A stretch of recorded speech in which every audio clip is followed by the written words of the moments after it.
goals versus systems. And I guess you could have the goal of selling 1 million copies of book versus how do you build the systems around actually getting a book out? Were there particular ones that you were focused on, or was it just like constantly evolving? Yeah, there was a lot of that. Like the way that I define that is your goal is your desired outcome. Your system is the collection of daily habits that you follow. And so throughout that entire process, there was a lot of reminding myself to return to the daily habits. Okay, let's, even if you work on the book for 8 hours today, it's still going to be a mess and the manuscript's not going to be finished, but that's all right. Like, you don't focus on the goal, focus on the system of writing, or focus on the system of recording another interview or whatever. So there was a lot of that, of reminding myself to try to do that. And I didn't always do a great job, but it kind of helped pull me back to center whenever I could think of that. I suppose that, certainly you could set a goal to sell 1 million copies. Personally, I don't know how reasonable, I don't think any author could reasonably expect a book, regardless of the amount of work that you do, to take off like that.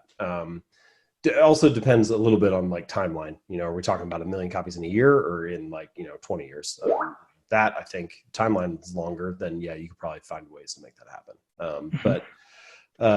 So anyway, I would say that the book has outpaced my expectations, even though my expectations were high and I wanted to do everything I could to make it a success. But certainly throughout that whole process and timeline, as you mentioned, I try to return to those systems and those daily habits. And that's kind of a core part of my philosophy, not just, I mentioned this in Atomic Habits, but not just for the book, but also just like how I run my business. This idea that you do not rise to the level of your goals, you fall to the level of your systems. And that's kind of like one of the central philosophies for me, is trying to return to those daily habits, return to that system, and just run that as much as possible and kind of let the results take care of themselves.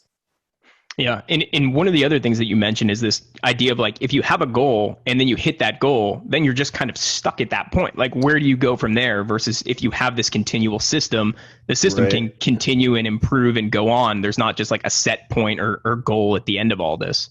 Yeah, this is probably useful. So goals are not completely useless. Before I criticize them, I should say, they're helpful for certain things. Like, goals are good for setting a sense of direction, for having clarity around what direction you want to move in. They're also good as a filtering mechanism. If you know what your goal is, then someone can come to you and they can say, hey, I have this new opportunity, or would you like to join me for this project or whatever. But when you hear that, you can be like, run it through that filter. Does this help me achieve my goal or not? And if it doesn't, then you don't have to worry about doing it anymore. You can filter it out, right? So that part, in that sense, goals can be helpful.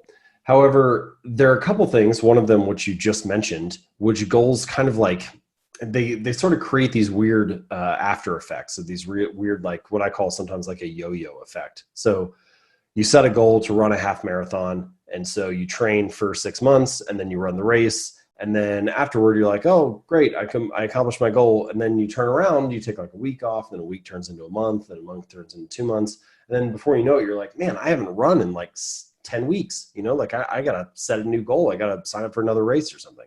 So people are kind of, the pendulum is swinging back and forth. They're kind of yo-yoing on and off. Whereas if instead, rather than focusing on the goal, you focus on the system, or what I recommend in the book is this concept called identity-based habits. Focus on being that kind of person. Rather than making the goal running a half marathon, the real goal is to become a runner. Because then you finish the race, but you're like, well, I'm still going to run next week because I'm a runner, not because I only did this because I was working toward the half marathon. So I think that for the most part, goals only change your life for the moment, whereas systems are something that is a lifestyle.